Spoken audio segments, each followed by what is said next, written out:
Hi everyone and welcome back to my channel. My name's Sophie and this channel is chronicling my journey of living my best life with multiple chronic health conditions. Today, as the title suggests, we are going to be talking about suicide. So there is an obvious trigger warning on this video. If you are not in a good headspace, then this may not be the video for you. I obviously want everyone to stay safe, but with tomorrow, when this goes up, being World Suicide Prevention Day, Awareness Day, I thought it would be appropriate to sort of make a video because there really aren't a lot of them out there. Suicide is still a very taboo subject, which I think makes it harder for those who think about suicide to talk about it.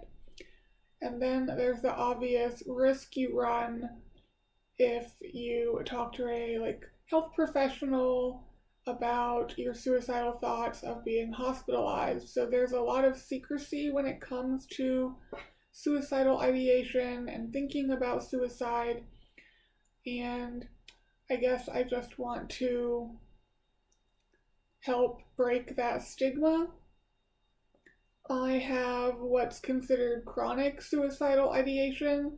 So I have been thinking about suicide since I was very, very young, basically as far back as I can remember.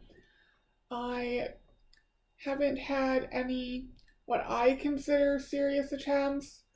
There was one instance that could have not ended well, but it was more like an accident. It's what they would probably consider like rehearsing suicide. But for the most part, I just get a lot of thoughts and they can just come. It could just be like a normal day. It doesn't have to be, nothing bad has had to happen for me to think about suicide. It's just sort of always there in the back of my mind. Always something that's on the table, I guess, if you will. But I've always thought about it. It's just always been something I was thinking about. I remember going into the medicine cabinet when I was young and just taking a bunch of pills. And then as I got older and I was able to actually read what the pill bottle would say, I would take a few more than what an over-the-counter medication says you should take in a 24-hour period, because I thought that means you would die. Obviously it does not, but when you're young you don't know these things. So I've always sort of, I don't know, it's just always been something I've thought about.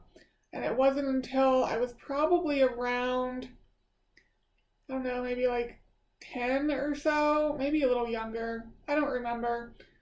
It was evening. I lived in not rural out in the country per se, but not a lot of traffic. Just sort of a town set off to the side, not a lot of cars driving through. And I remember I was with friends and I laid down in the middle of a side street and was just saying I'm just gonna lay here until a car runs me over.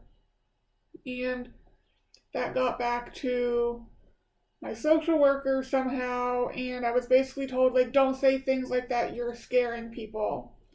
And I think I've told that story before, and it was never anything that, oh, you're thinking about suicide, we need to get you help. It was don't talk about that, other people will worry about you.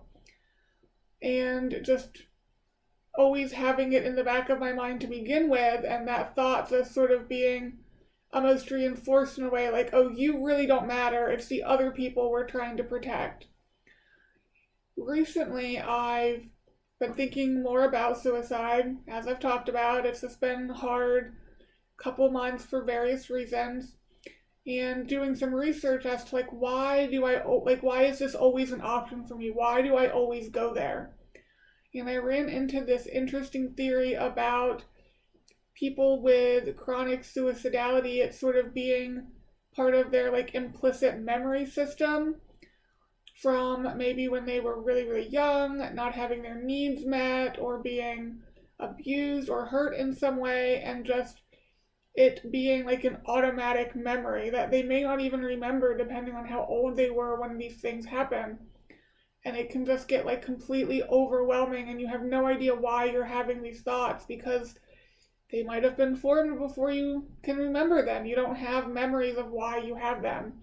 And it makes dealing with them a lot more difficult because you don't know why. You just get this overwhelming urge and thoughts sometimes, and that's definitely what I experience. In my case, I do have some memories of why I think this way, and I always thought that, oh, like I'm having thoughts of like suicide and or self-injury. I'm just going to like fight through it. I'm not going to self-injure. I obviously have not killed myself, and this will help. This will like get me through it. It will get easier. And it does not. It does not stop the thoughts from coming like certain times of year, even though I know this is going to be a hard time of year, and I make sure I'm doing all of the like healthy mental health activities. I'm trying to go to the gym, I'm sleeping, I'm meditating, but the thoughts still come. And this article I read basically said that it's more, you have to retrain those circuits in the brain. So every time something happens that trigger these circuits, even though I fight through it and I don't hurt myself, the circuit was still triggered. So I'm not really making that part better. Like, yes, I'm not acting on it. So far, knock on wood, that continues, but the circuit itself is sort of being reinforced.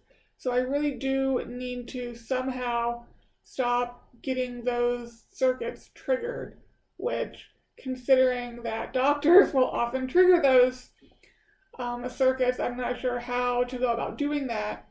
But just the sort of spiral that starts with like, you don't matter, no one cares about you, and then it just sort of spirals from there. But I just found the article really interesting. I'll try to link it below if I remember when I'm uploading this. But yeah, as someone who has chronic suicidal thoughts, I am very thankful that my psychiatric nurse practitioner like understands that, and understands when like she always asks me like, are you thinking about suicide? I'll say, I'm always thinking about suicide, like that hasn't changed. Do you have a plan? Yes, but I've always had a plan. That hasn't changed. Do you have the means? I've always had the means. That hasn't changed. Like, she understands that chronic suicidality is not the same as acute suicidality. And I am so, so, so thankful for that, because I do have the ability to speak a little more freely about my suicidal thoughts and not be hospitalized, and I know that's not the case for a lot of people. There are providers out there who understand chronic suicidality. Obviously, not all providers do, and they're not all comfortable having a patient that is chronically suicidal because obviously we are very high risk. But I am thankful that at least to that end, I do have someone for now that I can kind of talk to about that. And I don't share everything with her either because you do run that risk. I don't advocate that for anyone else. If you are having suicidal thoughts, please, please, please talk to someone. There is help available. I'll put some help numbers down below. If you're in the US, you can call 988 for any mental health crisis 24 hours a day, 7 days a week, 365 days a year. But there is help out there. You don't have to go through these thoughts alone. And we want you here. You deserve to be here. Someone cares about you. If you were watching this, I know I don't know you, but I care about you. I don't want you to do anything to yourself that would harm yourself. And just know that there are people out there who understand. There are people out there willing to listen. I'm willing to listen. My email is always down below if you need to talk to anyone.